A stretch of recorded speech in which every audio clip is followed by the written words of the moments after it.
Hello, everybody. This is Just a Little Guy, a podcast where I ask content creators to concoct creepy critters, malodorous monsters, baneful beasts, and whatever disturbing designs come to mind. My name is Ron, or as I'm known to some, the Quiet One, and today we're being joined by fiber artist, nerd with too many hobbies, and gamer, WildJinx. Hey, Jinx, how are you today? Hello, I'm doing very well. How are you? I'm doing pretty good myself. I have my coffee, I have my water, I have all these monster ideas right here, and I'm Wait, you ready have to coffee and water? coffee What and do you water. need both for? I get very thirsty. I only have water because I don't drink coffee. Yeah, I drink tea. I was gonna say I would have tea. I'm sure that everybody's going to yell at me. Ron, you know that the best way to keep your voice soft and velvety smooth is to have a tea with honey and lemon. And unfortunately, I still have no lemon. So. Oh, what? Huh? I didn't get the memo, so Oh well. this is my not. I just woke up voice. Well, So there that's you go. a thing. Yeah. I kind of did just wake up. I took a little bit of a nap before now, but yeah. Well, that it was, doesn't sound like it. Well, that's just because I always sound very energetic. I've also been talking to my dog the whole day, like, "Oh, hello, Rosie. How are you?" Oh, but How's Rosie doing? she's doing good. She's been having some coughing fits, but she's doing good. Getting on in her years. She's gonna be 11 come October, so Wow. yeah. But she's still hanging on. Still got that puppy energy, So yeah. Well, yeah, she's a little dog, isn't she? A Chihuahua? A little Chihuahua Dachshund mix. We call her a Chiweenie. That's what the lady who sold it to us said as well. Is like, yeah, they call them I'm sorry, a Chiweenies. Chiweenie. Yeah, like a Chiweenie because it's a Chihuahua and a weenie dog. So Chiweenie. I hate that so much. It just flops off the tongue, But yeah, so she's doing good though. Aside from like I said, just advanced age. So, In her golden years. oh yeah, she's enjoying the being pampered and laying around like she's in a hammock. I almost said hamper, but that's not the correct one at all. Yeah, this is quite a big difference between those two things. A slight difference indeed. Just a little. So what are your top three favorite type of monsters, would you say? Monsters. Well, on the little list that you gave, you gave some examples, and one of them kind of stood out to me. Hmm. And it says shapeshifters is one of them. But in my head, I was like, okay, is it shapeshifters as in like changelings of like people who turn into other people, or is it people who can turn into anything? Or Ooh. creatures who can turn into anything. So creatures can turn into other creatures, people who can turn into creatures. I think the most interesting is the people who can turn into creatures. I think that's my favorite kind of shapeshifter. Oh, I agree completely. Like, I think that it's really cool when you could like be like, let's say like a werewolf or something like that, but it's more voluntary than like, the Yeah. full moon. Like you just switch into, or like if you change to like a cat or something like that, because I remember earlier on Blue Sky, you were talking about how your goal is to become like, refresh my memory. It was the Mrs. Weasley? Yes, Mrs. Weasley. I couldn't think of Weasley for Molly some Weasley? reason. Yes, Molly Weasley. And I know that Ron had like a pet rat that actually was a changeling as well. Spoilers for like a 20-year-old series. Yeah, oh, fuck. What was the name of it? They had a specific name, Scabbers? the people who can change into animals. Oh, I don't remember that. We can look it up really quick. What do they call shapeshifters in Harry Clearly, we Potter? are not hardcore Harry Potter fans. No. So let's see. There is something called a hide behind. I don't know if that's what that is. It just says shapeshifters for me. Obscurials. But the thing about the Harry Potter universe, too, is that they can only turn into one specific kind of animal. Like, Oh. what? Harry's father could only turn into a stag. Oh, I didn't And realize that then was the thing. the person who could turn into a rat could only change into a rat. That was the thing about those specific shapeshifters. But I like the ones where it's like you can be whatever animal you see. Right. Oh, you see a bird? I want to fly now. Now I want to have wings and go up in the air. Which I imagine would be like a learning curve. Like, you probably wouldn't know how to fly immediately. You'd have to learn. Oh yeah, yeah. I feel like you'd have to learn the controls before you could really like. It's just like if you're Learn the playing. controls. It's just like if you're playing, you know, like Grand Theft Auto or something like that, and you go from driving a car to driving a helicopter. Like, it's a completely different animal. Yeah. So, but yeah, no, you'd have to learn those controls for like how your wings work, and you know, having your bones be as light as they are, and you know, I'd imagine God, you can't do as even- many kicks as you would be able to. Learning how to like walk on all fours properly without looking like a fucking Yeah, be like, what's happening over there? yeah. Without looking like you have a lot of problems Yeah, that you need help. yeah, like those dogs that I'll see sometimes on TikTok where they'll be like walking on their legs or on their hind legs. I guess they're always walking Yeah. on their legs as opposed to walking on their face.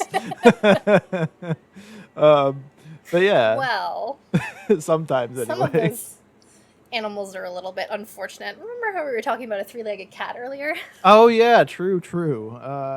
Well, Not all of these animals have all four of these. Wait, okay. If you were an amputee then, and you shapeshifted, Mhm. would your animal that you shapeshifted into, would it also be missing that limb that you were also missing? Oh, that's an interesting question. I feel like, I think in that situation it would be like a thing where, I mean, in a world where I'm writing the characters, I would probably have them keep like they would be still missing like a limb, but I don't know. I kind of like the idea of like you are able to restore your limb when you know transform into a different creature. You know, like I feel like that might be a little bit like cheaty too. kinda, but you know, again, it's your fiction, so yeah. I feel like from like building a character kind of perspective, it would be like way too easy to be like just be a different animal all the time that has all of its limbs. Oh, that's true. Yeah, then you would like not have to deal with that, and you just I feel like you're trading off kind of sort of because then you're dealing with the frailties of being like an animal, unless you decide, I guess, to be a bear or something like that, and then excuse me, and then you're just like, no, I run this place, you know. Yeah. No, I still think that if I was to write it, I would probably have it be that like they had like the same number of limbs, but they might be stronger because of it. Like, you know, kind of like how when you lose a sense, like your other senses get stronger. Like, you know. Oh, okay, that's an interesting way to Yeah. think about it too. Yeah. So, just because, you know, I feel like that would also like empower people more if they were a shapeshifter in that world. That's the way I think about it anyway. Yeah. We So got a little off we got a topic little there. off topic a little bit, but shapeshifters are pretty cool, you know, especially the ones that can transform into other creatures. I do really like shapeshifters, and that's probably because of my love of werewolves. Yeah. What makes you like werewolves as much as you do? I don't know. Like, when I was younger, obviously I was a huge wuss, so I was afraid of everything. I mean, I'm still afraid of everything, but Relatable. but now I'm at least more of an adult. I can be like, no, brain, that's not real. Everything is fine. Yeah. When I was a child, I didn't know how to do that. No, I hear you. That's a little bit easier as an adult, like when you have more lived experience and stuff like that. Yeah, to tell yourself that kind of thing. So. I remember being like really young and wanting to watch like Buffy the Vampire Slayer or Angel, about all of these like different like supernatural creatures, and I wanted to watch it so much. Except when I was very little, and I'm talking about like when I was like 5 or something, we watched Jurassic Park, and I love dinosaurs. I love dinosaurs so much. I love that movie. Always loved it. But they have jump scares in that movie. Oh, they sure do. You wouldn't expect it, but yeah, they sure do. So guess what little Jinx did when the raptor suddenly appeared on screen at the chain link fence? If you guessed she screamed, you guessed right. Oh, I screamed, apparently. I was guessing went and made some sort of a cake or something like that. But yes, screaming makes a lot of sense. Yeah, and then I wasn't allowed to watch it anymore. And Aw. I was very sad because I loved the dinosaurs. I think Yeah. I mostly just liked watching the dinosaurs at the beginning and not the scary ones at the end. Oh, that's But fair. because I couldn't handle the scary ones, I wasn't allowed to look at the nice ones. Oh, well, that's a bummer. You don't get to. You miss out on the whole thing because there's some that are like, scary and stuff like that. Like the Stegosaurus wasn't so bad. The Triceratops was sick, for crying out loud. Yeah. And like they fed like the Brontos and stuff. So like there were a lot of nice dinosaurs. Yeah. Was I thinking right when I said Stegosaurus? I might have been thinking about the Brontosaurus, the big, tall one with the neck. Yeah, I think you meant Brontos or whatever the long necks were. Because I was like, was there a Stego in that movie? I don't remember now. I don't now think I'm so. questioning my entire life. Oh. Well, now we just have to add Jurassic Park to the list of movies we have to watch. Yeah, I haven't seen it since it came out. Well, not since it came out, but probably since like 1998-ish. Like right around the time that I guess around the time Lost World came out was the last time I watched Jurassic Park, which that's due for a rewatch. Let's see. Oh man, our land creature should be a dinosaur. That would be pretty cool. Like something that has not yet been found, maybe is still living. You want to get started on that right now? Oh, sure. All right. Well, actually, that fits in pretty well with one of the patron names that we had sent in a little while ago from Jared S., who came up with the name Jared. That Jared. That's the Jared? That Jared. Yep. Okay. Continue. He came up with the name Ram-A-Saurus when I asked him, like, hey, what do you want to name your monster for, because when you subscribe to the Patreon at patreon.com/justalittle guy, you can name a monster on an episode. And I've been really slacking on coming up with, where to work these guys in. So let's do that right now. We'll just do the Ram-A-Saurus right now. The submission from Jared S. All right. Let's do that. Because it gives us a place to start, too. Yeah. So we have Ram-A-Saurus. Yeah. So it's gotta be fast. I would think so. Fast. And it needs to have horns. Because you can't have something named Ram without horns. That's true. Now, do you think they're going to be pointed horns, or are they going to be more like curled, like you'd see like on a ram, I guess? Because we could do the Triceratops thing where it's like it'll gore you, or we could do it's going to do just brute force, knock you around kind of thing. Honestly, when you first said Ram-A-Saurus, I was thinking one of those patchy dinosaurs, the little ones that are kind of like raptor-like, and they love butting their heads together with the giant skulls. I don't think I've seen that. That sounds cool. Have you seen the Jurassic World movies with Chris Pratt? No, I have not seen those. I need to catch up on the whole series, honestly. I still haven't seen Jurassic Park 3, so... How are we friends? I'm sorry. I have a friend who I've known for 20 years who their online identity is Raptor Red, and they watch... Yeah, they love Jurassic Park and, dinosaurs and stuff like that, and, I literally bought them at the time the trilogy for Jurassic Park for their birthday back in 2004, and she loves those movies. I liked them when I was growing up, but I have not done the due diligence to watch them again. Yeah, but we should watch them because they're all on Tubi right now, so there's no excuse. Are they? I think so. They were pretty recently. We'll have to look into that. Yeah, write that down for later. But okay, so it's a little. So are you thinking it's going to be a little tiny guy then with the ram thing? I don't know. Do we want to take some? Here, let's pull a what's the word I'm looking for? A star. Okay. A roll. So the last time Star did character creation, she used some dice. And picked a bunch of different options. Okie doke. So I have a D6 here. Do we want it to be... Okay, there's 3 options that we have. Small, medium size, or large. Okay, I like that distinction there. Yeah, so let's do maybe 1 and 3, or 1 and 4 are small, 2 and 5 are medium, and 3 and 6 are large. Sorry, say that again. 1. Or we could just do like the 1 and 2 are small, 3 and 4 are medium, and then 5 and 6 are large. Yeah, that might make a little bit more sense. All right, let's see what we roll. Okay, I wrote it down. So 1 and 4 is small, 2 and 5 is medium, or 3 and 6 is large. Yep, that sounds good. So too. we are getting a 4. So we get small. All right. They're gonna be little tiny little Ram-A-Sauruses. That's adorable. Oh, does that mean now I'm thinking like compies. So now I think they hunt in packs. Oh. And since they're little, they're gonna be very fast. Because I think that's terrifying. I agree. The thing from like the Lost World,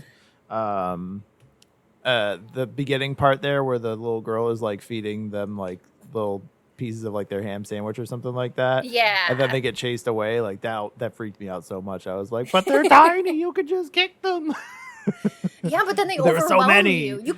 You can't get all of them off you at once. It's like being swarmed by like bees or something. Oh yeah. Like yes, you can swat a few away, but they'll just come back. Yeah. And they'll bring angrier. their friends too. Yeah.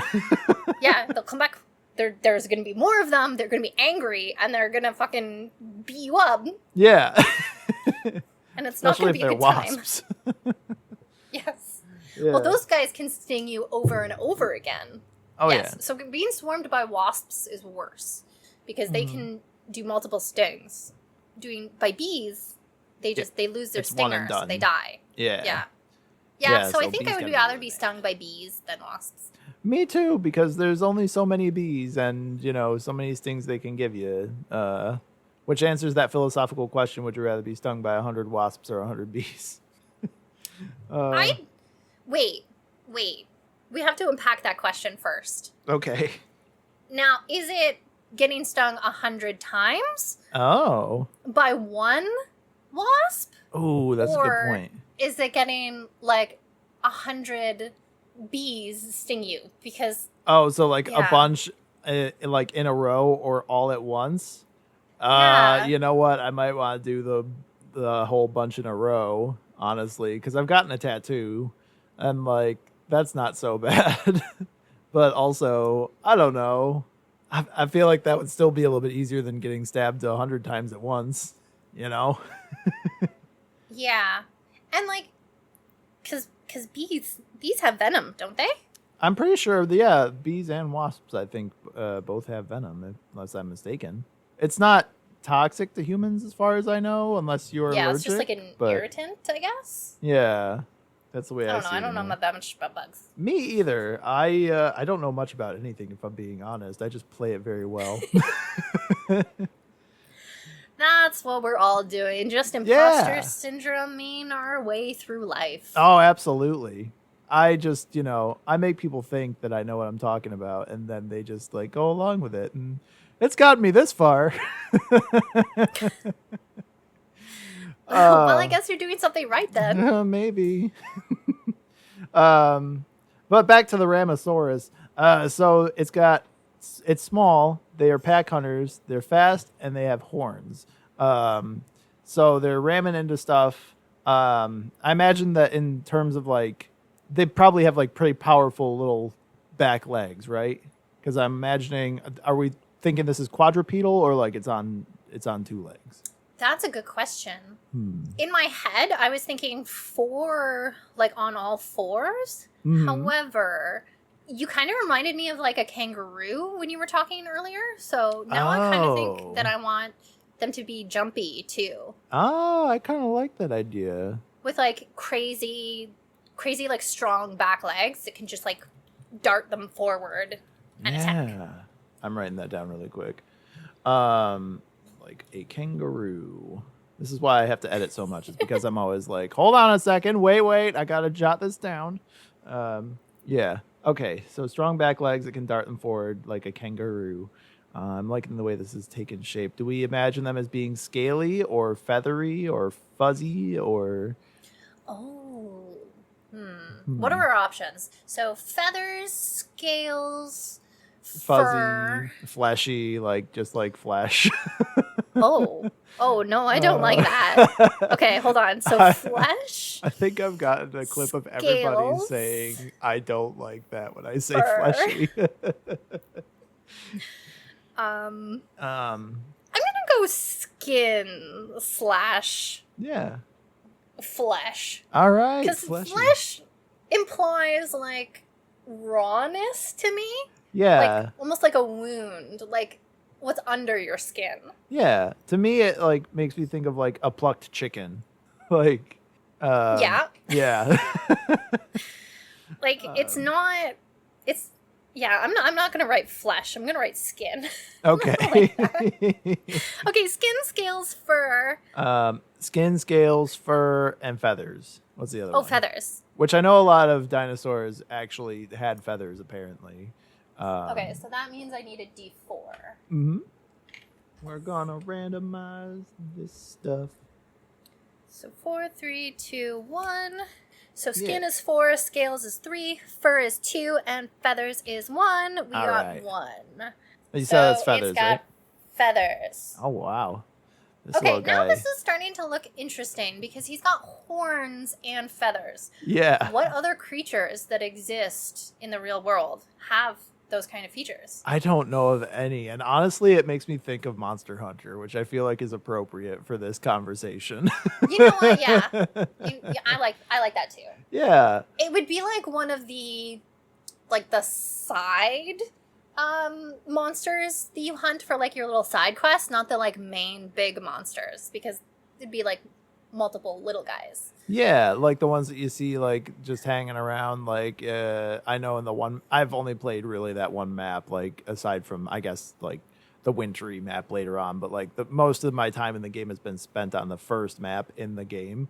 So Yeah. like I always think about like those big kind of like raptor-y looking guys that kind of camp out like around that first big bend, you know, as you're heading up towards like all the broken down buildings and stuff like that. Yeah, the raptor looking guys, like Yeah. the Velociprey and stuff. Yeah, exactly. And I think those guys all had feathers as well. So that makes I sense. think they were a mix of feathery and scales, to be honest. I can't Yeah. remember. Yeah. But like now that we've gotten feathers, I'm like picturing like full like regalia kind of thing, not even just like it would be like if it was like a bird, like actually like a unplucked chicken. Okay, so because it has feathers, does it have wings? Ooh. I feel like it would, because I feel like feathers are kind of integral to the, you know, being the ability to fly and stuff like that. So I feel like wings would make sense. But at the same time, there are flightless birds. So. And I was also thinking, like flying squirrels and stuff, or sugar Ooh. gliders. Yeah, that's They have like wing-like appendages yeah, I that think help it's like, them like kind of glide through the air rather than like actually flying. Actually, Yeah. I kind of think I like that better. okay, yeah, we could do that, like a thin, like gliding kind of like almost like a, I don't want to say membranous because I don't know if that's the right word, but like kind of like it's like a thin layer of skin, I guess, or something like that. You know, kind of like I bats. think membrane is the correct term Oh. for this. Okay, membranous gliding abilities is a thing that I just wrote down. Listen, I did not. I was the art kid Mm. in school. I wasn't into like the biology or sciences. I was Yeah. the art kid. I sketchbook. was the kid who showed up to school, and that was what I did. I played my music loud so that when I listened to metal, everybody listened to metal, and that was. Oh, you were that kid. I was that kid, yeah. And yeah, I barely passed. So, but I knew a lot of people that were also the artists who were always doing art and stuff like that, and yeah, I think those people are the coolest. Anyway, what? I'm sorry, Okay, I didn't mean to make that about me. No, it's fine. Okay, so I'm picturing this like gross little like feathery little like kangaroo with horns like hopping around. Uh, Oh, the most important part. What about a tail? oh, of course. No, I mean, I feel like it has to have a tail. Now the question, I guess, for that is like, how is that tail gonna look? Like, is it just gonna be like an extension of the spine, kind of like you'd see in a typical, like, I guess, a T-Rex kind of thing, or like any other kind of dinosaur where it kind of like balances it out, or is it gonna be like something wacky or like feathery, like flayed like a bird's, you know? Well, birds use their tails for helping them steer when they're flying, right? Ah, see, I still have to learn the controls. We're not on our flying creature yet. It's fine. Fair enough. But yeah, I just had like a really clear picture of it in my head, and then it just left. Oh no. Well, so it could be something like a bird's tail kind of thing, like I guess a dovetail kind of thing, what have you. It could be like a little like turkey bottom or like a peacock kind of thing where they have all the feathers on the back that they stand up. Oh, okay. So you think, Or there was another one that I was thinking about, or like a whale tail kind of thing. Okay, the question that I have before I answer any of your questions: how functional are the arms? Oh, that's a good question. Are we thinking like T-Rex kind of function where it's like big ass legs and like little arms, or is it actually? Wait, we did say it's gonna have arms. It has to have functional arms because it needs to be able to glide. Right, it needs to have that membranous kind of gliding ability. So yeah, maybe it would have like maybe even a longer than normal reach. Like how arms are kind of like, I think it's twice the length of like, what the hell is it? Yeah, your arm span is supposed to be your height. Right, exactly.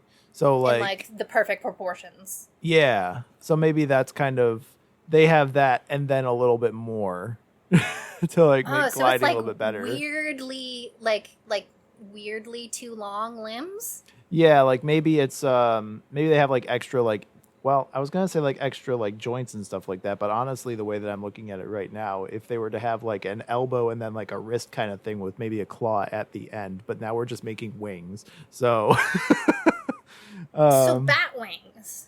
Yeah, bat wings might be an interesting addition.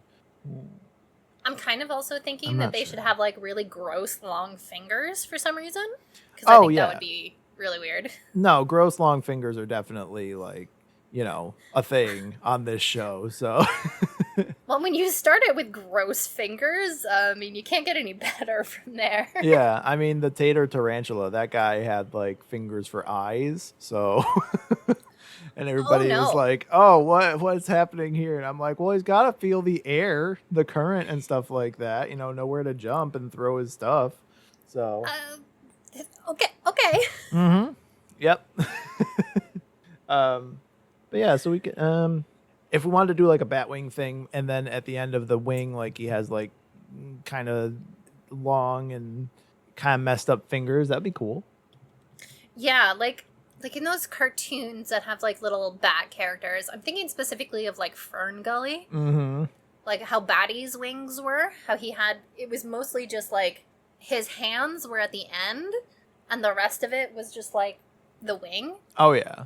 If I'm remembering correctly? No, I think you're right, because it was like, yeah, actually I have a picture of him right here because I pulled him up right away. You just have a picture of Batty just hanging out? I like having things just like, I keep track of Robin Williams' characters just like all the time, just everywhere on my PC, just because like I miss him every day. But there's Batty looking a little bit like he like very deranged. Oh yeah. That brings me to my next question. Like, what kind of like face does it have? Ooh. Like, what's the rest? Does it have a snout? Would it have like a bear or like a dog or something, or would it have more like an alligator, or maybe a beak? Ooh, a beak would be good. Well, okay, so let's see what would go along well with like a ramming kind of thing. So, I mean, with like a ram itself, there's always like the horns, like, and they've got like a regular old snout. I don't know why I brought up the horns, but anyway, they have like a regular old like kind of snout thing. But I feel like if they had a, I feel like I'm just keep on going towards like a bird thing, because I feel like a beak would be really good, like if you couldn't use like your horns for some reason. But like, I don't know. What do you think? I think this is turning out to be our aerial creature. I think so too. This one was supposed to be land, but guess what? It's air.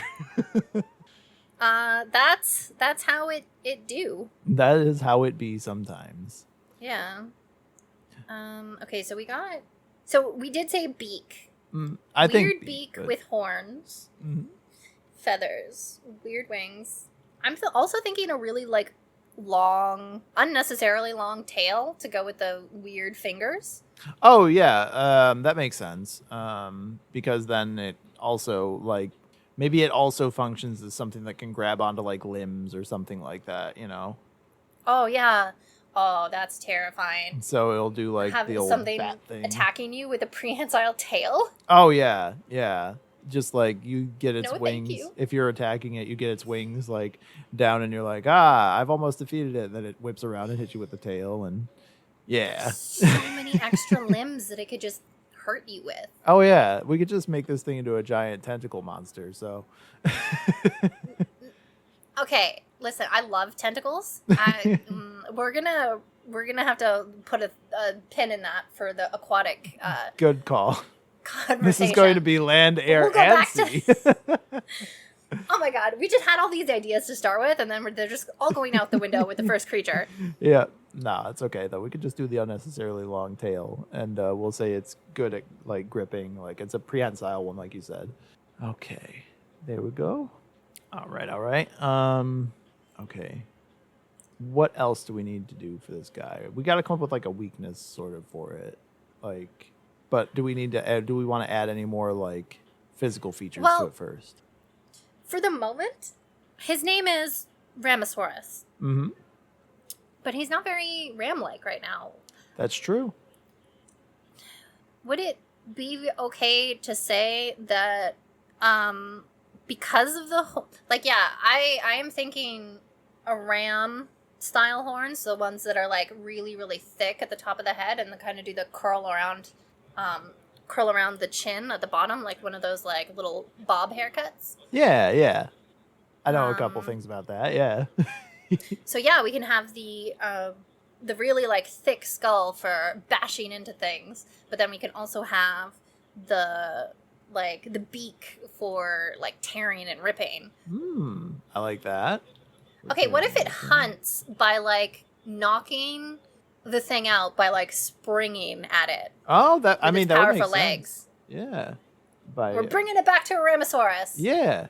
So maybe it like hides behind like trees and stuff like that, or hides in like brush or something like that, waits for something to walk by, and then just springs at it with Can you imagine just like walking through the forest and then just having these like tiny angry bullets just like descending on you from the trees, and you'll be like, what the fuck? Oh god, I wasn't expecting this when I decided to go for a jog today.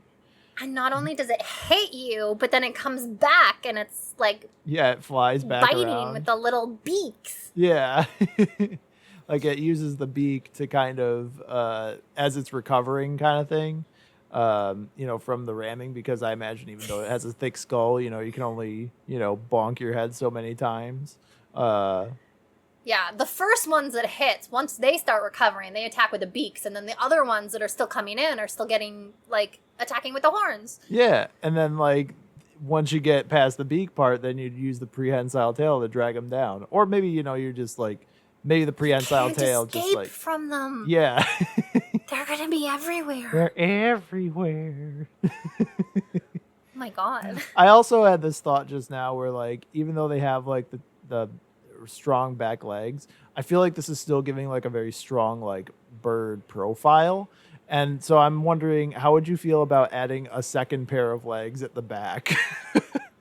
More talons is what you're saying? Yeah, more talons and more leg power, so it's kind of like a goat mixed with like a bird. So it's like this weird kind of scrawny-legged thing with chickens, but like really powerful legs. Mm-hmm. That's what I'm thinking anyway. You get 4 drumsticks from that one. Oh my god. Dude, are they going to be edible? Oh, Have you talked about this on No, the podcast I don't before? think we've talked about that. We've had ones that were used for like as like drugs and stuff like that emitted pheromones that could be like used as drugs, but I don't think we've ever done one where we're like, is it edible? Or if we have, I've forgotten about it. So I feel like, because you have 4 drumsticks then, and then you also have 2 wings, and then you have a tail. Yeah. I mean, that's enough for a family platter right there. But they would be so little, though. Oh, it's true. You'd have to get a bunch of them. How big are, like, quail size? I know quail eggs are really, really little, but, like, how big do the birds actually get? Well, I know that when it comes to, like, I don't know what the relation is in size between, like, quails and, like, Cornish game hen or anything like that. But, like, we used to do that when I worked at the old folks' home. We'd do, like, the small little chicken kind of things every once in a while. And those things were probably about, I'd say, the size of my palm, maybe, like, maybe my whole hand. Oh, okay. So I'd say that, like, I'd say probably about that would be the size of their body if I'm thinking about like how small they would be. But I would be willing to go like from the size of like some of these palm to like maybe from the tip of your pinky down to like your forearm, maybe. What do you think? Yeah, because we only had 3 sizes. We had small, medium, large. We didn't have like tiny or like really large. Yeah. I feel like we could have expanded Tiny more or on that. gigantic, yeah. Actually, yeah, the size of like a cat, Mm-hmm.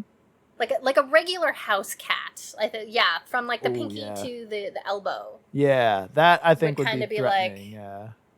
Because then they could actually like grab you, and they'd be like strong enough to be able to like hold on. Yeah, and I imagine that like a whole group of them would be able to glide in and like grab a full-size deer.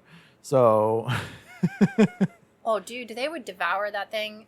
I think these are like the piranhas of the sky. I love that idea. Just Piranhas like in the descend sky. on something, and then when they leave, it's just a pile of skeleton, like a pile of bones. A Oh skeleton. yeah. No, that's awesome. All I'm right. picturing like that like cartoon thing where it's like they go in, and like once they meet, it's this giant like dust cloud, and then like when the attacking creature leaves, the Ram-A-Saurus leaves, and then it just leaves a skeleton when the dust fades, and then it just falls to the ground. Oh yeah. That's what I'm thinking, like classic cartoon thing. Yeah. Like the Tasmanian Oh, devil it's just dead. came by. Yeah. Yeah. All right. I like that. Okay. So we got that one. All right. What So else what's do our we need next to do name? with this one? Oh, I don't actually have another name after that. No more names? Well, actually, that's not true. I do have another patron name if you want to do another patron name. I was going to say we could finish off like by going like what the weakness would be for the Ram-A-Saurus. Oh, yeah. So I'm not totally sure what that would be. I feel like just Weakness. what's that? Okay, if we think in terms of Pokemon, Mhm. what's weak to flying type? I don't actually know. Electricity? Electricity? Okay. So it would be I think flying. Oh, man. We started this saying I'm a huge nerd, and now I can't even remember basic Pokemon types. I mean, that's okay. I mean, I feel like there's so many types, what with there being like 1,000 of them now. Yeah. Okay, hold on. So, flying is electric, fighting, and bug. Oh. And it's strong against rock? Oh my god, am I reading this right? No, I'm not. Hold on. Attacker. Oh, these types are super effective against flying Pokemon. Electric, ice, and rock is what I see. Oh, okay, yes. There we go.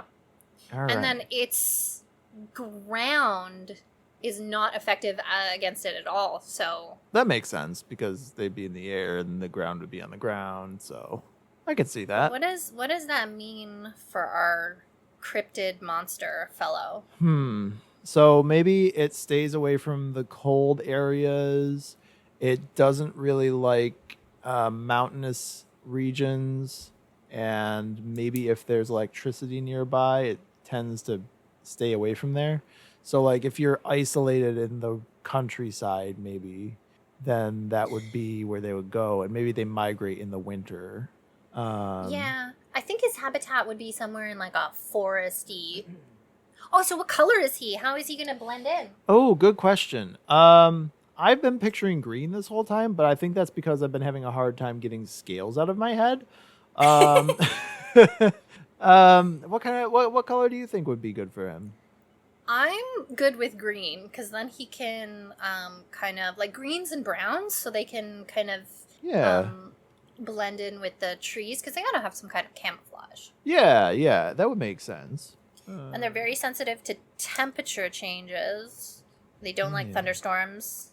Sensitive. And go ahead. You gotta kill them with rocks. Yeah, I mean maybe that's what you do is in order to really deflect away from it, you have to dodge behind a stone at the right time. Like you have to hope that there's like a boulder nearby.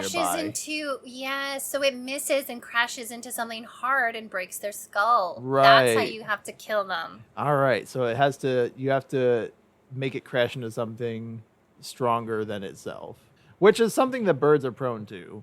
So it kind of makes sense. Yeah, generally though birds are not designed to like suddenly stop against a window pane. Yeah. So that would So they're a little bit more fragile in that sense, but I feel like these guys can take a hit before it starts to affect them. Yeah. So maybe you might have to do it a couple of times. Yeah. If this was like a video game, that would be like if you were. Have you played the Arkham video games at all? Like the Batman ones? Okay, no. So there's this boss fight you do against Bane, where Batman has to basically like bait him into like running at him and then dodge out of the way so he runs into a wall and then you can like beat him up. And I feel like that's like, in a bunch of video games, but like I think that's kind of how you would fight these things is like you'd have to dodge out of the way and then I don't know, stomp them or something. But basically you'd have to stun them with something hard, like, it'd be the most effective way to defeat it. And then maybe no, I think that would be the way to go about it because or if you find a way to like freeze them or shock them, I guess would be a good way to do it as well. So let's say you run into a room with air conditioning. You went the opposite way I did. I was like, get a fucking flamethrower for these assholes. Flamethrower would probably work pretty well against the pack mentality, honestly. Yeah, exactly. Yeah, maybe we could do perfect something defense. like that. Yeah. Flamethrower. What could go wrong? Yeah.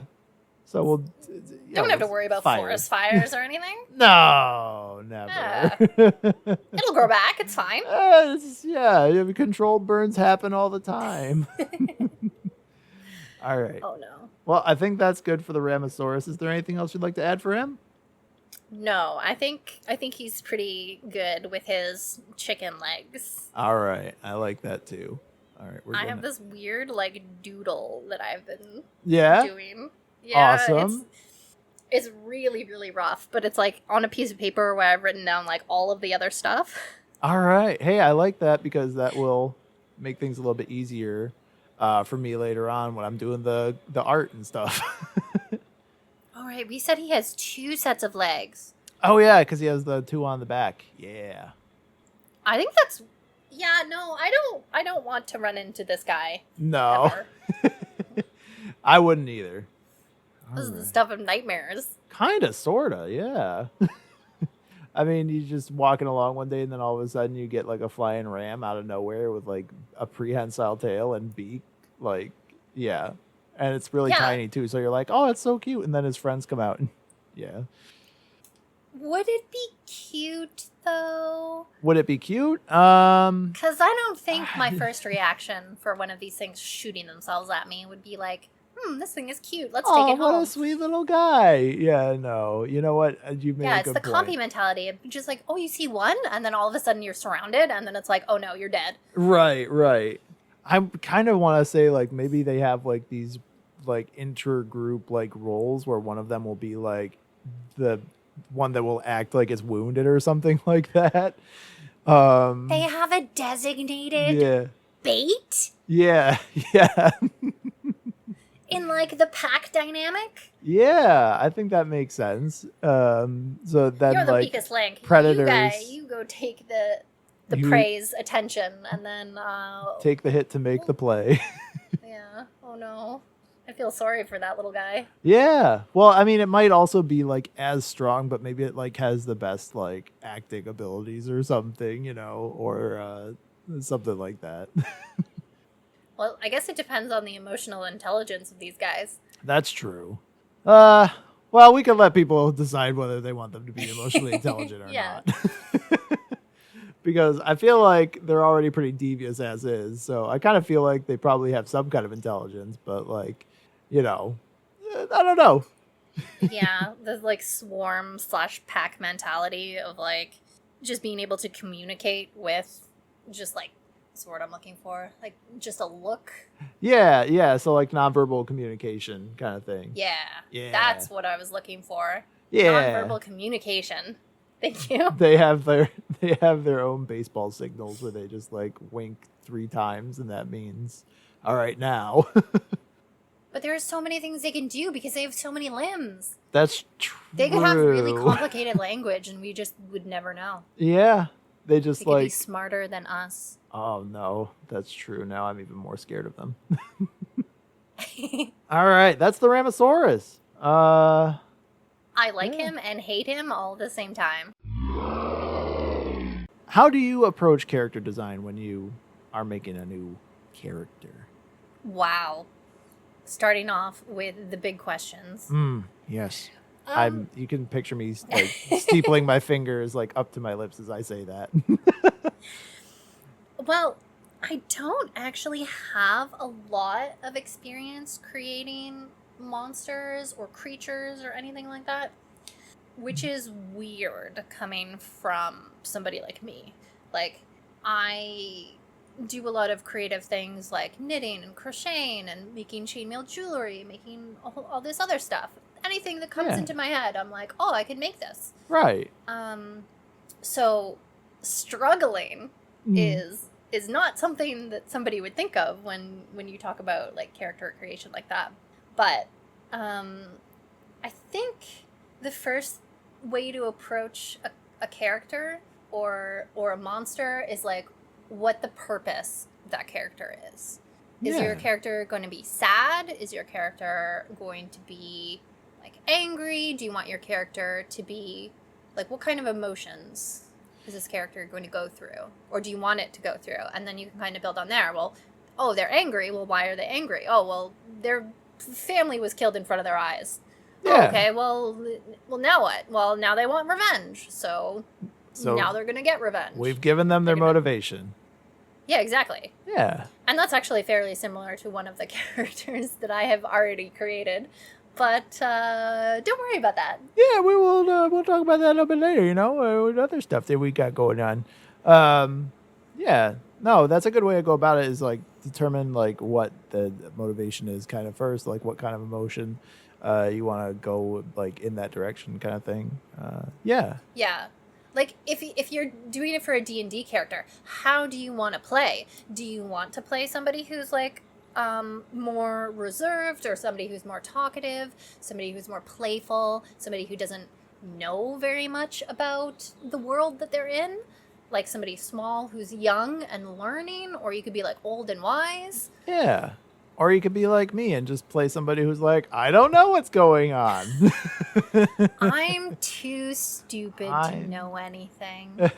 I do not have the faculties to remember the plans they told me. Okay, Vernon. Uh-huh. Yep. That's how I operate every day. Yeah. That's a great character creation function, though, is to like think about those kind of things and craft your character from there. Like, how are you feeling today? I'm angry, so my character is going to be this. I'm happy, my character is going to be this. I'm feeling like I don't actually know what's going on in the world, so Or do you just want to be happy? Do yeah. you want to pretend to be happy for a while? Do you want to play D&D or whatever that you're making this character for? Do you want to be happy? Yeah. What would 'Cause- make that character happy?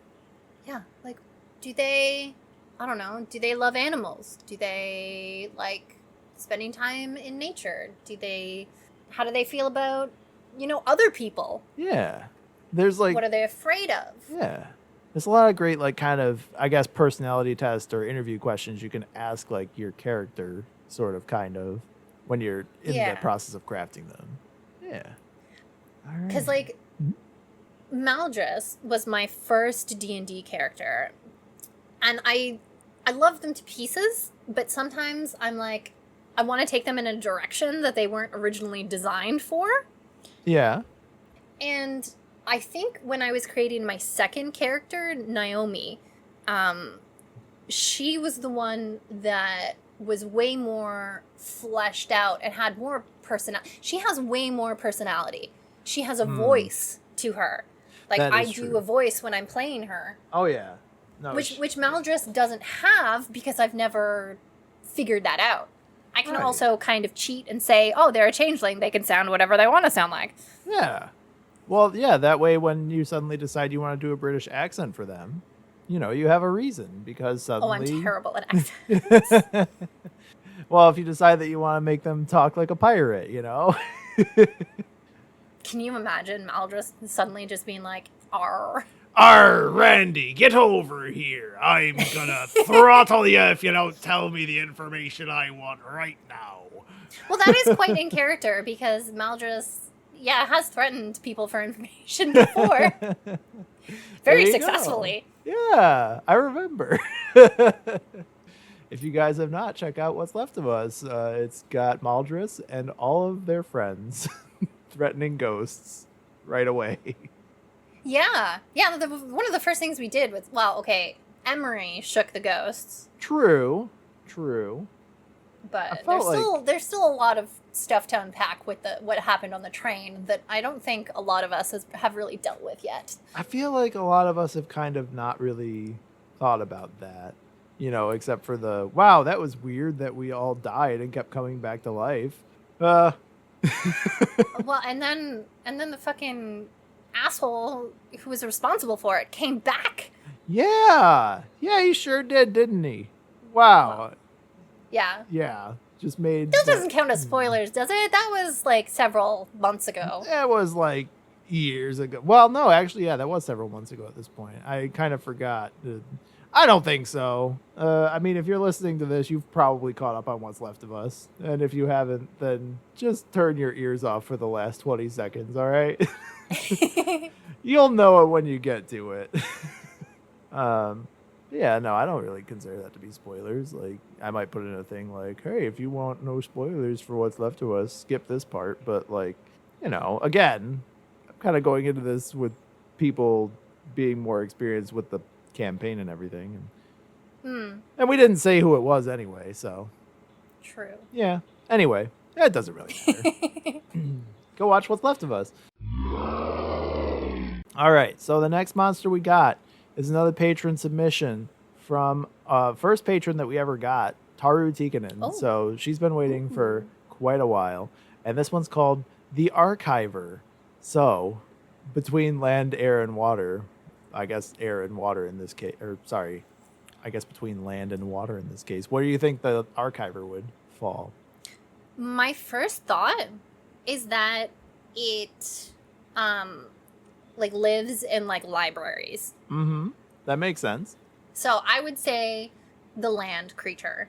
Let's try to make it the land creature this time. Let's give it a shot. See what happens. Because when I hear Archiver, immediately my brain goes to flying around the bookshelves and stuff like that. But I don't want to make another flying creature. So, yeah, land makes sense. What do we think this guy's gonna look like? Because I was thinking something to do with books. Oh, are we thinking it's like an anthropomorphic book? Maybe. Oh, I haven't seen that since the Page Master. That would be pretty cool. Oh my god, yes. Remember Macaulay Culkin back when he was a small child? And then That they was had a long time ago. Back when I was a small child. Yeah, I know. I was a kid at that point too. And they had some really good voice actors for the books, if I remember correctly. I think Whoopi Goldberg was one of them. Oh yeah. Yeah, I want to say Tim Curry was in it as well, but I might be wrong. Patrick Stewart, Christopher Lloyd, Leonard Nimoy. Christopher Lloyd, I remember. Yeah, because he was like the horror book, I think. Or no, was he? I don't remember. No, Frank Welker was the horror voice. Huh. Because there was the pirate book, the fairy book, and then the horror book. Yeah. No, Christopher Lloyd was like the librarian. Huh. That's another thing I'll have to go back and watch. But yeah, because there was the one that was Adventure. That was Patrick Stewart. Oh, Adventure. That was the pirate. Yeah. I didn't know that was voiced by Patrick Stewart. That's so funny. You know, I feel like if I knew that information, it had also left my brain at some point. So it also feels new to me. Yeah, Whoopi Goldberg was fantasy. Frank Welker was horror. I guess Leonard Nimoy was Dr. Jekyll. There was somebody just called Pirate that was Richard Erdman, which I don't know if Maybe he was just one of the unnamed pirates. That could be, because I feel like that was part of the thing, was when they were doing like the Moby Dick, Oh yeah, section because there. they went through different stories. Yeah. They went through Jekyll and Hyde, and they went through Moby Dick, and then And there was a fantasy one too, which had a dragon. oh, Treasure Island. Oh, yeah, that's right. Huh. Yeah, this is a movie there were that pirates. Okay, so now I'm just thinking of like a little book that opens the same way that they did, like the face is along the spine, and that has like those little like hands and feet like they did. Oh yeah, no, for sure. That sounds good to me. So it's like a little anthropomorphic book. Because I feel like it would be like some kind of librarian thing. What if this guy is just like not an evil cryptid? What if he just like obsessively organizes the books? What if you want this to be in your library to organize it for you? Yeah, like he's like a little guy who's like, oh, I love the organizational arts. What is it? Librarian arts might be even what it's called. Yeah, where like he just keeps everything neat and tidy, and also maybe just pours through the books on his downtime, like when he's done cleaning, even though the cleaning seems to present itself all the time. That seems so like weird, but I kind of really like it. Yeah. Just because it's so stupid. Reads a lot. There we go. So it would be very smart kind of thing. I'm thinking that it might have psychic powers, but now I'm not sure if I'm just like stealing other people's ideas. Oh, are you thinking like it's one of those books where it's like, oh, the words disappear after you read them? Ooh, maybe. I was thinking like telekinesis. Like it would be... Or he steals the words off of books. Oh, okay. Yeah, so like you'll get a completely wrong message. Yeah, you go to read like Moby Dick and then it's just a blank book. Yeah, it's like instead of call me Ishmael, it'll say like call me Rocky or something like that. Or just call me. It'll be the lyrics for Blondie's Call Me, maybe? Call Me. Yeah. So now we turned him into a pest that he just steals or messes up stories. Yeah. Or he could be like, I mean, there are some good uses for that. So like if you've got like a bad guy who's like trying to get a missive out to like one of his like henchmen or something like that, if you have this guy nearby, he could be like, instead of going over to the beach, we're going to tell them to go over to the desert or something like that, you know? Oh, wow. Yeah, but it could be used, I guess, in either direction. I feel like you would have one of these things infesting your house or your library or your bookshelf even for years before you would realize, because like you'd have to be on top of your books and then you'd notice that, oh, like my book doesn't make sense anymore. Why doesn't my book make sense anymore? Yeah. Like what the fuck is wrong with my book? And then you're like, oh shit, I've got an archiver in my house. Oh no, not again. Or what if it's like a spirit that like haunts books that way? What if it's not the book? Yeah. What if it's just Oh. like an idea? Okay, I like that. So like a spirit So- or yeah. Yeah, it like goes into the books and then like messes with them and then like hops into other books. All right. Spirit hops into books. So it's like more of an idea than an actual creature. Right. And then he owns that creature, that concept, the spirit, what have you, is the only entity that knows the true story. Mm-hmm. Oh man, what if you had to like outsmart it to be able to make him put all your books back together properly? Oh, I like that idea. So Like a trickster kind of thing. Yeah. Being outsmarted is its weakness. Because then it would probably just be like it'd die of embarrassment because it allowed a mortal to make it, trick itself or something to that effect. Yeah. I like that. This guy just seems more annoying rather than like horrifying. We Because could try I would to. not want to have this in my house. No, for sure. I mean, we can make his apparition like monstrous as well if you'd like. Like it could be one of those things where its bark is worse than its bite, but also its bite is kind of annoying. It's like real annoying, but not like emergency kind of annoying. Yeah. It's just like when you're writing your shopping list, it'll take that one like important ingredient off of there and then you'll get home. Like you're and you'll have making forgotten it. banana bread and you forgot to buy bananas because Yeah. you fucking took it off your goddamn list and you're Yeah. like, I can't make Son banana of bread a- anymore. Son of a bitch! How am I gonna find old bananas now? I gotta go all the way back to the store. And I know it's gonna swap out my shopping list for from bananas to olives. So And then you come home with pickles and you're like, what the fuck am I doing with pickles? what happened here? I can't think. Yeah, I feel like this guy is more of an annoyance than anything else. Yeah. Just causes a lot of chaos and confusion. Yeah. It'll I be do real like. bad for those people with OCD. Yeah, I really like the description of him as being a trickster, because I think that is definitely that fits in very well.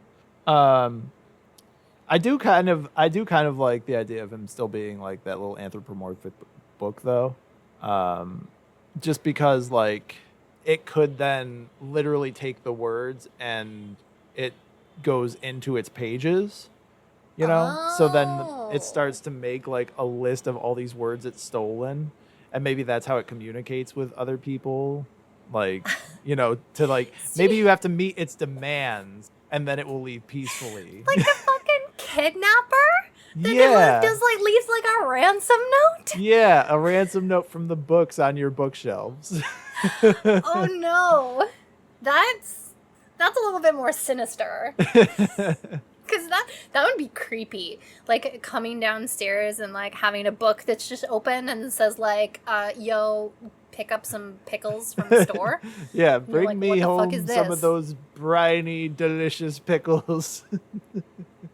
Otherwise, I will take all of the words from your dictionary. Actually, that might be how you defeat it, is by like having a dictionary.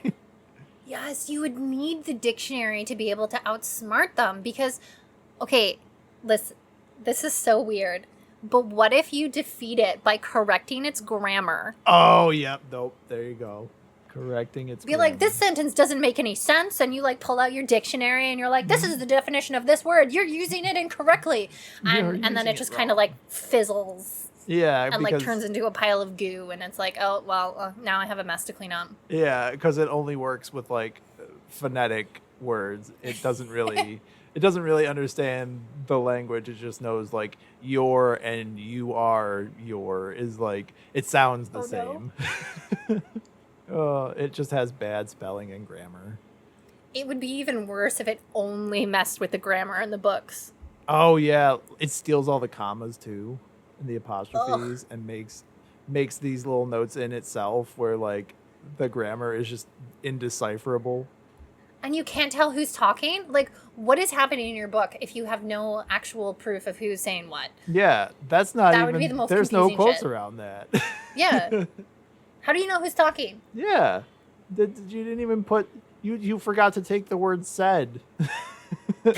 Or you only use the word said one time, and then like you have to consult with a Saurus, and yeah. All right. What else can we do with this guy? In my head, I'm picturing him as like a little kind of like wisp or like ghost kind of creature. But then like when he goes into books, then he kind of has that face along the spine kind of thing. Oh, when possessing of the Page Master books. So like your books just look like regular books, and then when it's being possessed, you can see like a little outline of like a little face. Oh, and maybe it gets more apparent, like the more words it Yeah. steals. In like the creases of the spine of where like you open it. So yeah. I like that idea. And the face that it chooses depends on like the characters in the story. Maybe the first character that shows up. Maybe. Yeah, I think I like our little nuisance guy. I agree. I think he's cool. I don't think anything like that's ever been done before. I mean, I don't think so anyway. Like, I know it's a trickster, but like, I don't think anybody's ever been like, what about a thing that steals the words from your books? So none of your previous monsters that you've come up with have had any sort of like been like a spirit or anything? I think that we've done some that were spirits, and we might have even done some that could be considered as tricksters, but I don't think we've had a trickster or a spirit that has had like this kind of MO before, where like it's so like uniquely inconvenient. Like I feel like that would be something that would really mess with somebody who has like a giant library. Or maybe somebody that we know who has a 100-year-old dictionary. Yeah. Yeah. So I feel like it would be like a very unique set of challenges that thing would present. But like, boy howdy, would it present those challenges on a large scale. Yeah, like if they got into a library, like you'd be fucked. Yeah. First of all, how would you know how many there are in there? There are so many books. You never know. You'd be like, is that a face in the book? Is that a face in the book? Like, especially if you get into those ones where it's like in the horror section and they just routinely have faces on the spines of the books, you know? Like you get to the Pet Cemetery, you get to Stephen King's Pet Cemetery, and you're like, I don't know about that, man. That might be an actual cat, or it might be. Yeah, it's more like creepy and annoying than anything else. Yeah. Which that's fine. You know, that's kind of what little guys are sometimes, you know? They don't all got to be Dungeons and Dragons monsters. They could just be like things that you find out in the wild that are annoying. Well, I imagine too that they I lost my train of thought. That's okay. I do that all the time. Okay. I have no idea where I was going with that. Well, that's okay. If you remember it later, we can definitely work it back in there. That's the magic of editing. Ooh. Yay! But I like him. I think that he's unique. And Oh, yeah. I was thinking he's like along the lines of like a poltergeist. yeah, Like- he really is. Like shit gets messed with, but you don't know where it's coming from. It's not necessarily dangerous per se, but it's like more annoying than anything. And you definitely don't want one anywhere near you. Yeah. I mean, maybe it would over time get more dangerous, but only in that it might tip a bookshelf over on you. You know, if you don't meet like its cause demands. accidents. Yeah. Causes accidents. There we go. Yeah. Would probably also like scare any pets. Oh, definitely. I feel like, yeah, like cats would probably like hiss, and then like dogs would bark if like randomly just at a bookshelf. That's how you find them. Yeah, it's like You use animals to sniff them out. that's a good idea. Because then that's something that, well, many people have, like, you know, some kind of a pet, and that would be something that would be off-putting is like, why are they so like freaked out by this bookshelf, you know? Yeah. You see all those like articles of like, oh, my dog was spent like so much time licking my arm, and I didn't know why they were licking my arm, and then I got my arm checked out, and it turns out there's something wrong with my arm. Yeah. My dog was telling me the whole time. Yeah. Like I feel like it's like that kind of, they have that sort of sense that we wouldn't for those kinds of things. Right. That would make sense. No pun intended, or pun fully intended, depending on who you are, I guess.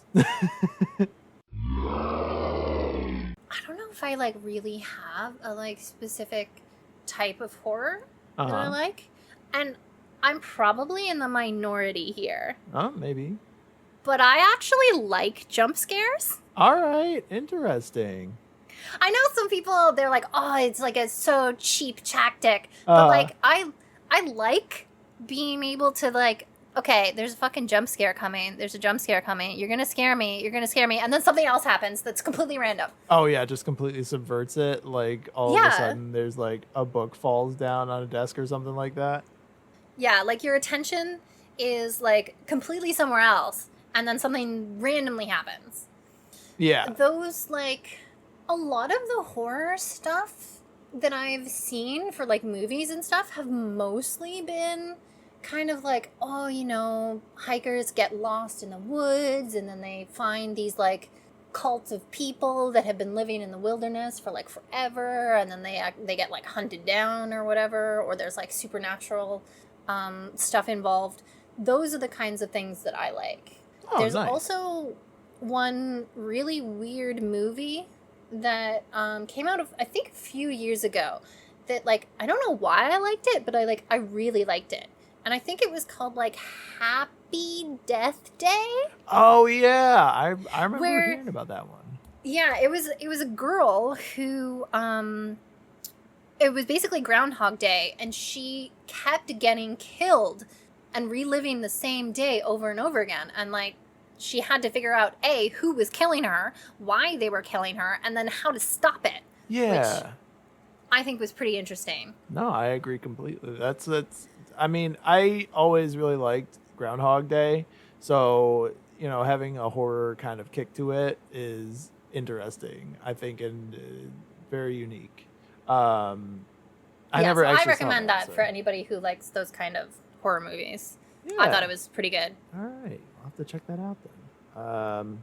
But yeah, jump scare, I feel like you're right. I think that's not really like a popular opinion, but that's okay because it doesn't have to be popular, and everybody's got a different thing. It's kind of like one of those things I've trying to been like learning.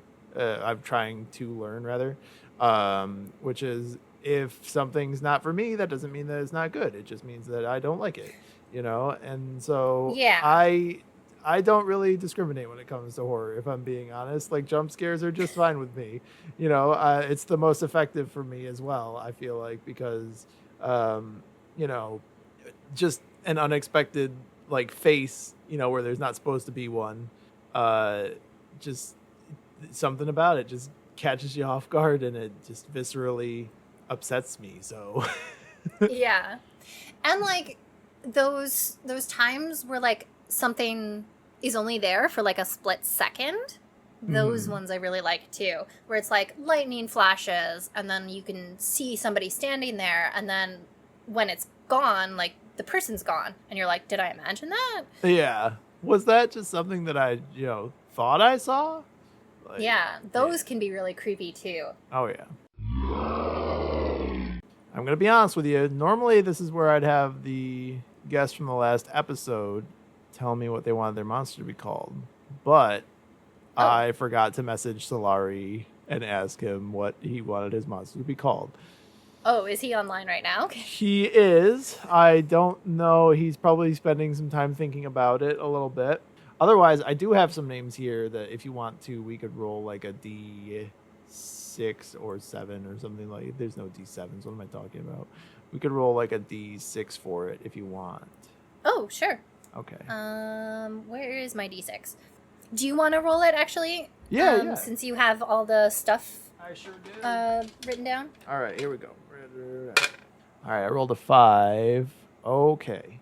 So, I feel like I may have done this one before, or I was like, I need to get rid of this one because I don't think it's a very good one. But we're gonna try it out anyway. So Okay. I rolled a 5, and the 5 on my list is the Grundler. Oh no. Would you like me to re-roll? Ron. I know. No. Okay. No, I'm gonna. Whoa, we're gonna do this. It's a Okay. water Grundler. The Grundler from the deep.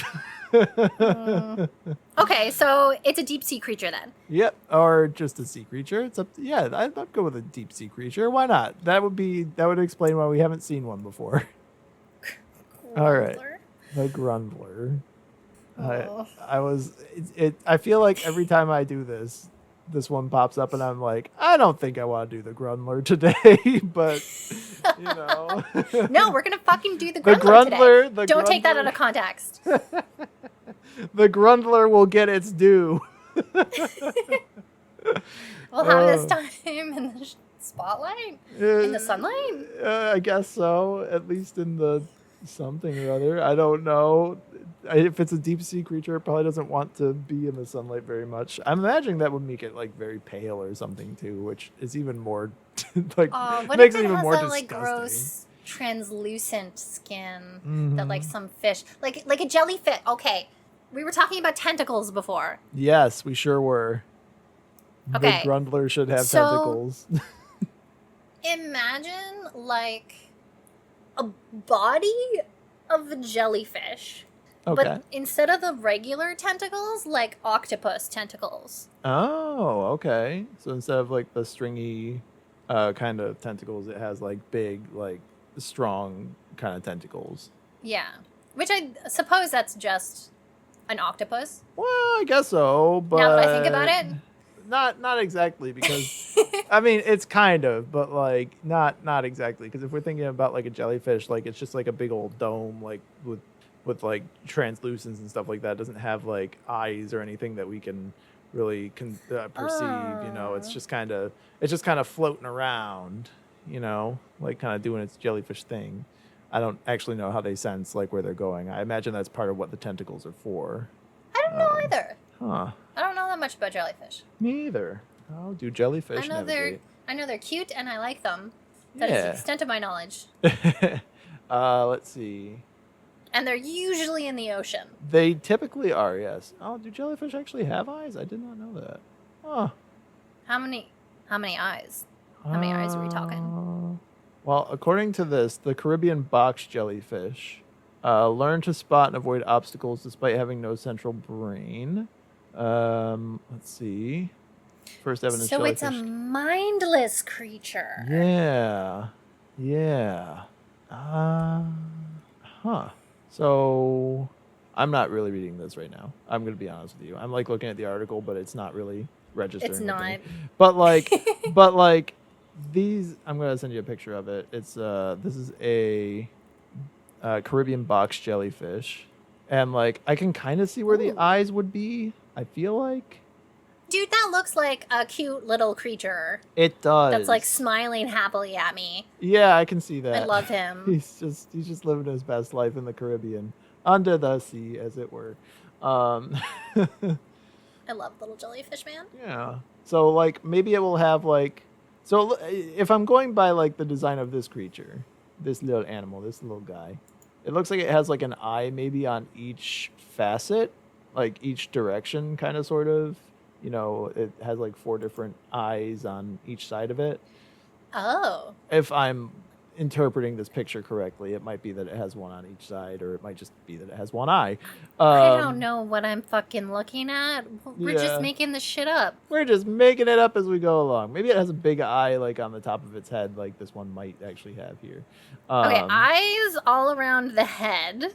All right, eyes all around the head. That doesn't sound good. Uh, And then obviously tentacles. Because Yeah. I can't make a monster that's in the sea without tentacles. no, of course not. What kind of deep sea creature doesn't have tentacles? In The before all ones the people that are who, doing it wrong. yeah, in before all the people who bring up like the lanternfish or whatever. Oh, yes. That yeah, one. yeah, the one that's actually like 6 feet tall, and I always thought was like the size of my hand. Wait, It's big? Oh yeah, it's huge. No. Really? I think so. That's what I've heard. I always thought they were little too, like the size of like a football or something. Yeah. Like I always thought they were really tiny, but like apparently they are enormous. So let me take a look here really quick because I want to make sure. Anglerfish, that's the one I was thinking of. Oh,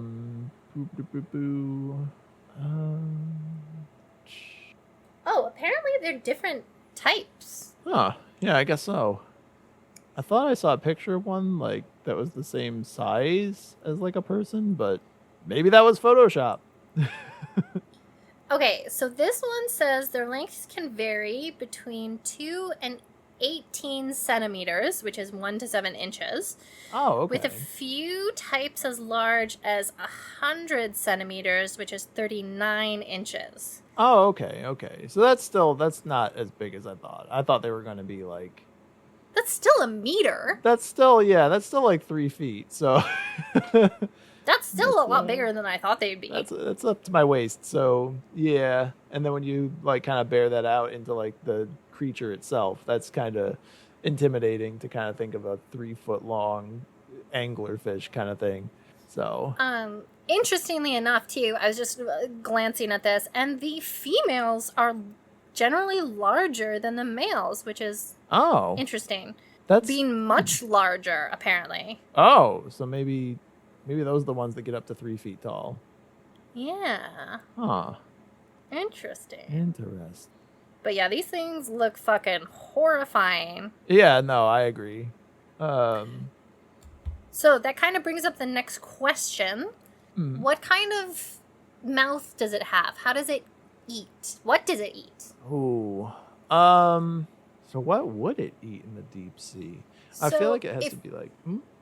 Oh, I was just going to say, if we think about like the different types of fish that are in there, it could like eat other fish. It could eat like seaweed and algae and stuff.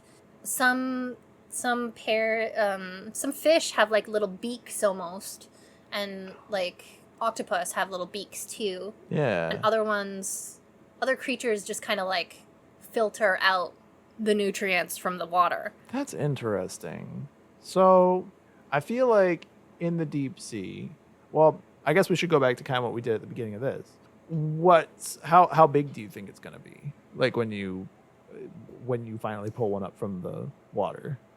I kind of want, because our other ones haven't been very big, I kind of want this guy to be gigantic. I agree. I think that would be cool. Like, horrifying. Yeah, like massive. Just absolutely dangle huge. So if we think maybe 3 meters. Let's go 3 times the size of the biggest anglerfish. So like 9 feet tall. I gotcha. So 3 meters tall. Sounds good. All right. Tall might be a interesting way to put it. Yeah, I mean that's true. I'm just thinking about like, you know, how they have like those fishing contest pictures where they have like a shark like hanging up. That's why I put like tall. Oh. Yeah. Oh man. Do you think it attacks fishermen?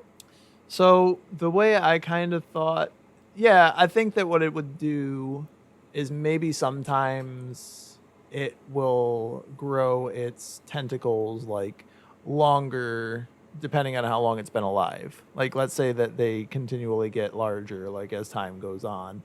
And so like they never stop growing maybe to the point where like the tentacles have gotten long enough that they can like kind of protrude from like break through the top of the ocean, you know, but maybe they've been attacked so many times that they use other fish to kind of be like bait or something like that, you know, like maybe they have like little like points at the end of the tentacles, and so they'll like pierce like a dolphin or something like that. Like a claw? Yeah, a claw would work too. Does that happen in nature? Is there anything at the end of tentacles? I don't think there typically is. I think that it's just like suckers, and then that's kind of it. So this thing might be the first stabbing tentacle monster, Oh my god. unless you want to like not have that. Oh. Oh, I just looked up the definition of a tentacle. Mm-hmm. A slender, flexible limb or appendage in an animal, especially around the mouth of the invertebrate, used for grasping or moving about or bearing sense organs in a plant, a tendril, or sensitive glandular hair. Huh. In something resembling a tentacle shaped. Oh, okay. Ugh. Huh. Yeah, I don't like that. That's really interesting. I would So not are have we thought. thinking some sort of like Cthulhu monster? The tentacles at the mouth? Oh, of course. I mean, it has to be. Well, I didn't think about the fact that like they would be like around the mouth, but the more I think about like how an octopus functions, that does make sense. And I feel like Yes. I feel like I that also would, didn't think of that before now. Yeah, it's kind of an interesting thing. Like We're learning. we're learning here today. Facts about tentacles. You're welcome, everyone. Yeah, if you didn't know, now you know. Yeah, I'd never really considered the anatomy of an octopus before, but like I guess that is probably just using the tentacles to eat stuff. So I feel like maybe it would like maybe it would just like reach out from the depths and just grab like fish and just chew on them, but then like again maybe one of them is so old that it can just reach up and grab like small boats and drag them down or something like that, you know, like maybe it just waits until it touches something and then it retracts it back to its mouth. Wait, that would be... Because we did say it was mindless, right? Yeah. So what if, like, it just goes after whatever it comes into contact with? What if it's, like, a black hole in the bottom of the sea that just, like, consumes everything that it comes in contact with? That sounds like a great monster idea. It's like the nothing Yeah, of the sea. it just devours to devour. Like it doesn't Ugh. have like a Oh, rhyme I don't or like reason. that. Yeah, I know. Oh. I like that idea. Yeah. Okay. Weirdly enough, the scariest thing about the Neverending Story to me as a child was the nothing. None of the other characters that they showed on screen was as scary to me as the nothing. Yeah, I mean that's fair. I mean it did kind of erase the entirety of existence, if I remember correctly. Yeah, it just spread and it just left nothing in its path. Yeah, because it destroyed like there was like a werewolf creature or something, right? Or like a wolf creature that like Yeah. yeah. I only vaguely remember the Never-Ending Story. So Well, add it to the list of things you gotta watch. All right, we'll put it on the list along with every Jurassic Park and I guess the Page Well, Master. some of them we were gotta better than rewatch. others. Let's be honest. Yeah, I mean, sure. Secret of NIMH I was never pretty really awesome. liked the second Jurassic Park movie. The one with Where they go to San Francisco. Yeah. It just was nightmare fuel for baby Jinx.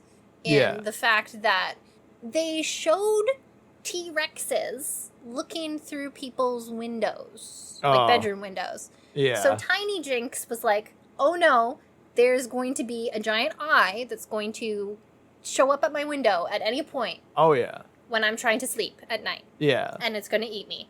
The part that always got me from that one was where the T-Rex ate the dog that was barking at it, and so it just like came up and it had like the dog house dangling from its mouth like from a chain. Yeah, that was so I was like, oh, unnecessary. come on. You didn't have to kill the dog, you know? Yeah. So, yeah, no, I can understand how you would have gotten nightmare fuel from that movie. But yeah, if you show it to me in a goddamn movie, of course I'm going to think it's going to happen. Little Jinx is an idiot. She's like 4 or 5 years old. Yeah, what do you think Kids she's are gonna fucking think? stupid. Jeez. That's what I would think too. I mean, that's what my reaction to Pet Sematary 2 was. There's this part where the guy wakes up and or he's having a dream where he's like with his wife or something like that, and then he wakes up and like there's this giant demon dog sitting on top of him and it starts like ripping his throat out or something, and like Oh my little god. little 6-year-old Ron was like not ready for that.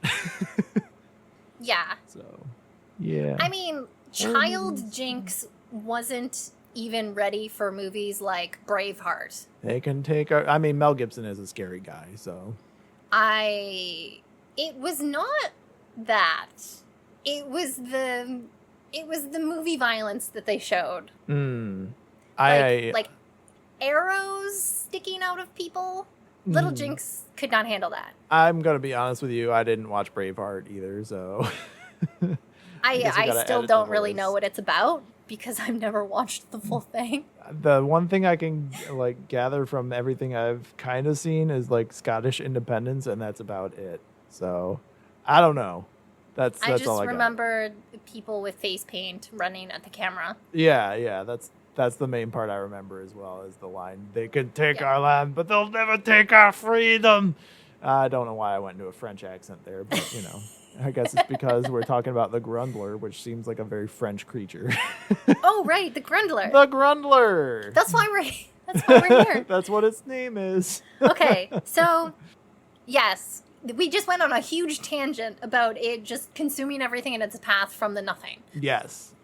That's how we got to that conversation. Yep. Just like the T-Rexes in San Francisco. Yes. Or San Diego, maybe. I don't remember. I feel like wherever it was. Anyway, it was California.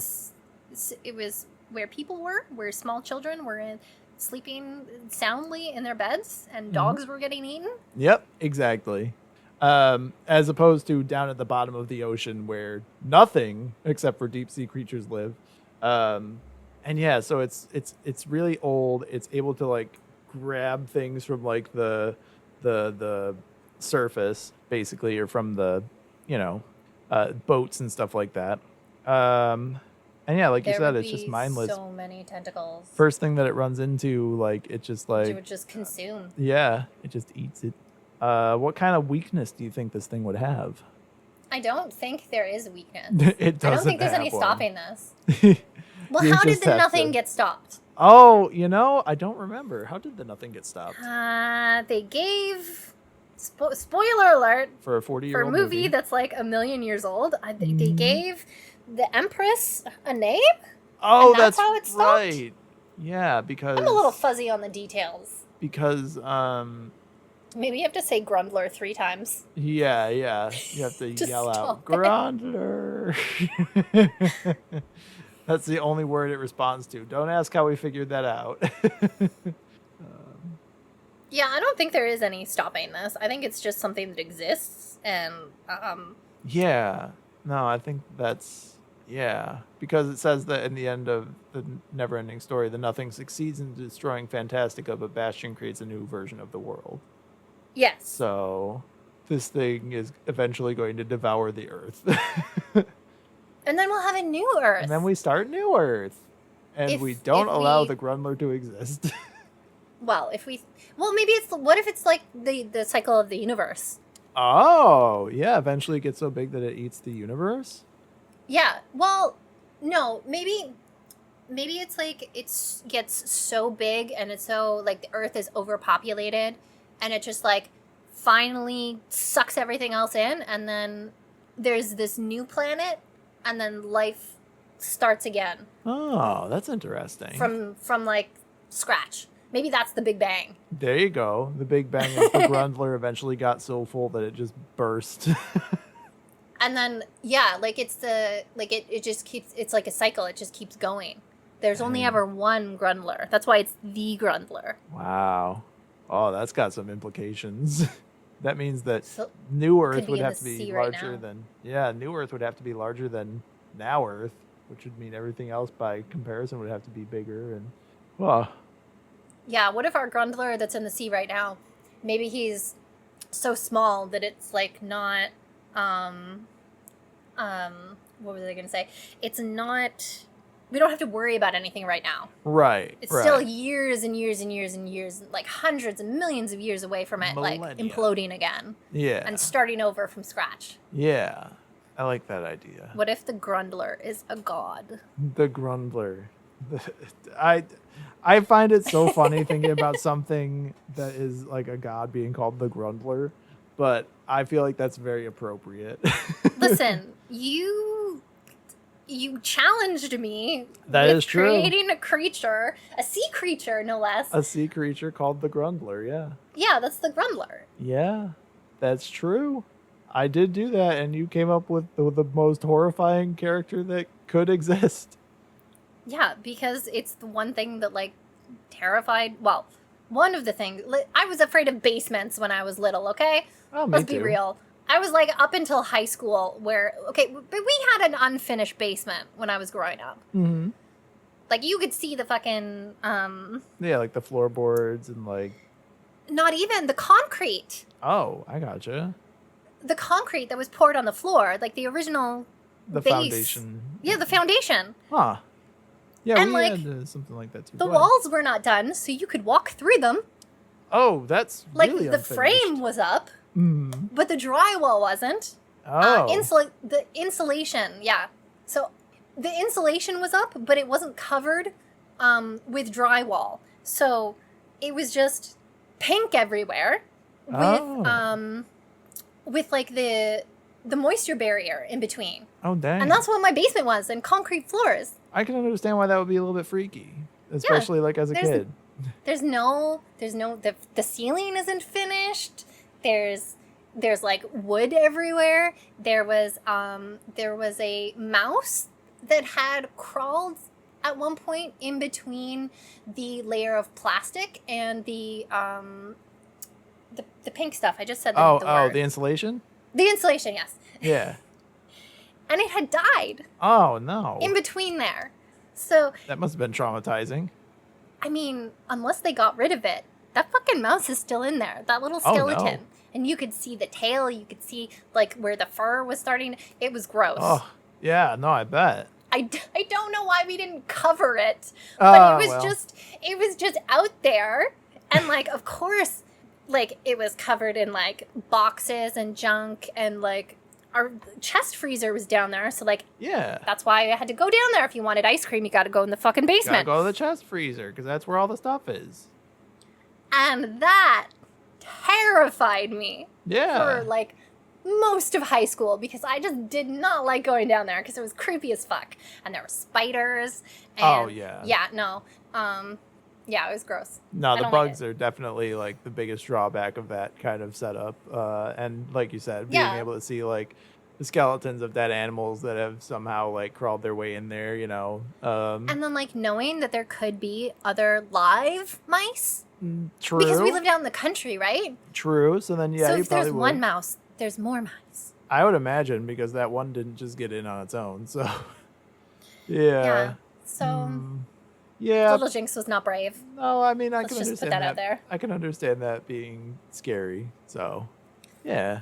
But yeah, the Grundler, very terrifying, freaky thing with a terrible name, frankly.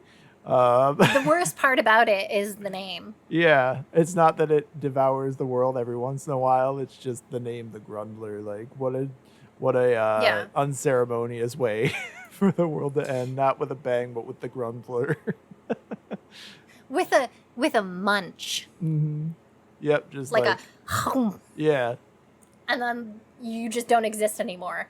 And then Oof. there's this new world that's in your place. Yeah, it's just like, whoa, that's kind of strange. Don't know what happened there. You know, I'm not sure if this is like really horrifying or just really existential crisis-y. Yeah, that's a good point. It could be a Because little I'm bit of feeling both. a little bit of both right now. Yeah. Yeah, because it's like, well, what's the point of going to work if, like, if the Grundler's just going to eat the world? But you don't know when it's going to happen. That's true. That's true. Huh. Yeah, I don't like the Grundler. No. Out of all of them, I think the Ram-A-Saurus, I think, is my favorite. I'd agree. I think the Ram-A-Saurus is like, it has the ability to be cute unless you're, you know, in the middle of a bunch of them. Yeah, if there's just one, it's cute. Yeah. If there's like a million of them, it's horrifying. If there's a bunch of them, then you're in danger. Yeah. It's like the wasp or the bug mentality. Oh, it's just one bug. It's fine. And then Yeah. you're like, oh no. Then there's a lot more where that came from. Holy fuck. Oh, that's a swarm of those things. You Yeah. know what? On second thought, I don't like this. Yeah.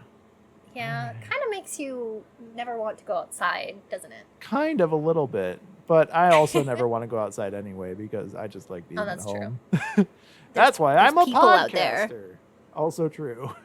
There's too many people out there. Too many of them. They just gotta make it so that like I can just walk around, like be on my own, and I'd be fine. You know, I gotta interact with my neighbors every day. Every day?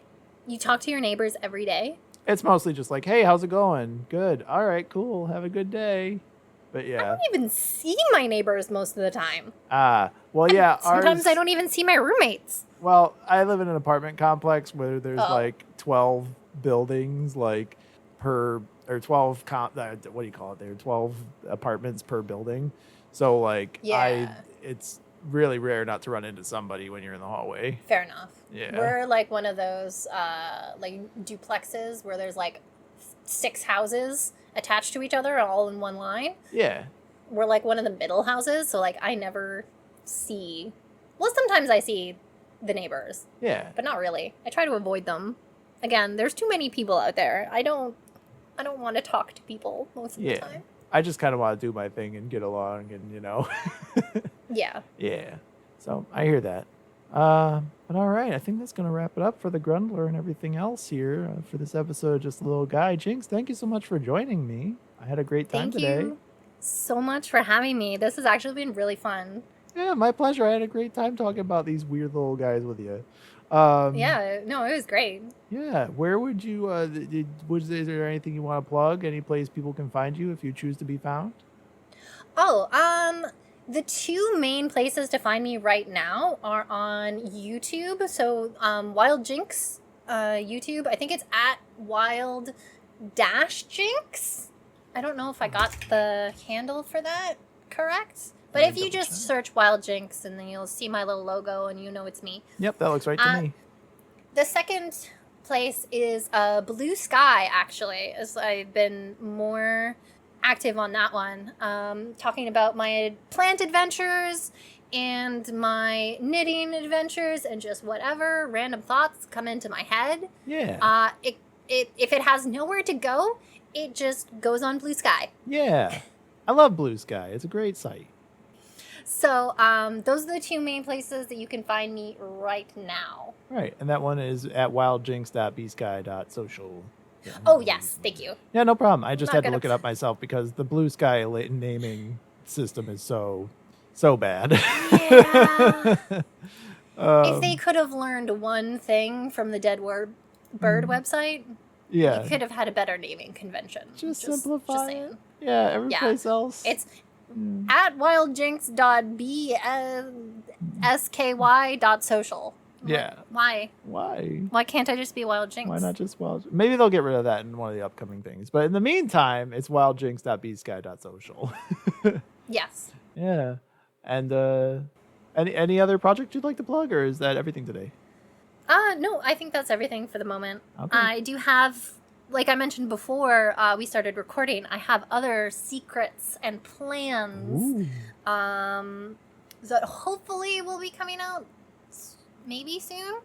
Oh, one more place that I can think of at the moment, which actually doesn't really matter because it's over in like 5 days. So by the time this comes out, it will be irrelevant. So never mind. Oh, no problem. I was going to plug my art fight, but it's only 1 month out of the year and it's almost over. So Oh, well, I mean, is it to keep a record of the ones that you've done or anything like that? Because I'm not on that site, so. it's just basically people put up their own original characters. Uh-huh. Like art that they've made of their own original characters, or that they could have gotten commissioned if they have permission to post those artworks. And then, so you have all your original characters, and you gain points for your team by attacking other people's characters. And by attacking, it means you draw them. Oh, okay. So yeah, so I've posted both of my D&D characters up there right now. I have Maldress and Naomi, and I talked a little bit about both of the characters to give their kind of like personality, And then some people from who watch What's Left of Us and have been following the videos that Star is making about our D&D adventures. Some of those people have been following my account, and so they have drawn my characters, and then I will get them back, do a revenge attack by drawing their characters back. So it's basically a way of having fun and spreading art and being cool and happy. Nice. Well, it sounds like a great time. I mean, it seems like there's a lot of people doing that right now, so that's really cool. And I'm glad that you've been doing that too. I've been like an artist like my entire life, basically. I've been drawing, but like this is the first year I've heard of this thing.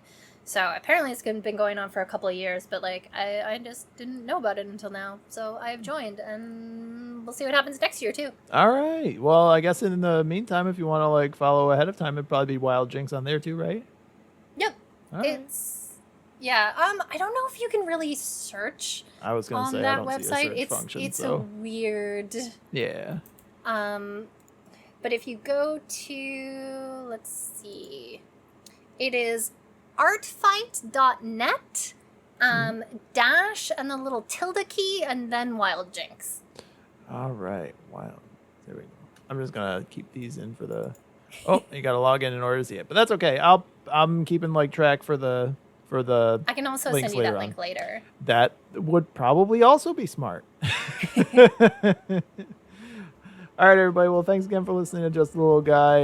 As always, my name is Ron. You can find me on Blue Sky as well at megaron.bsky.social.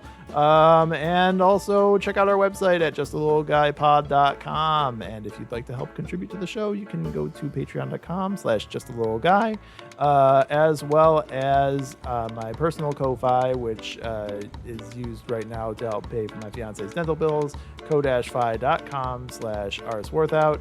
All the links for everything will be in the description, so be sure to check that out if you'd like to help us out. Special thanks go out to all our patrons who continue to make the show possible, especially those who subscribe at our incomprehensible cosmic abomination tier. Wow, that's always the friggin' mouthful every time I say it. Those patrons include Taru Tikkanen, D. Solari, Lunchbox, and Jared S. And thanks again for listening. Thanks again for being here, Jinx. And thank you so much. My pleasure. As always, beware the Grundler with his horribleness. I'm gonna have nightmares. Me too. All right, have a good day, everybody. Goodbye. Bye.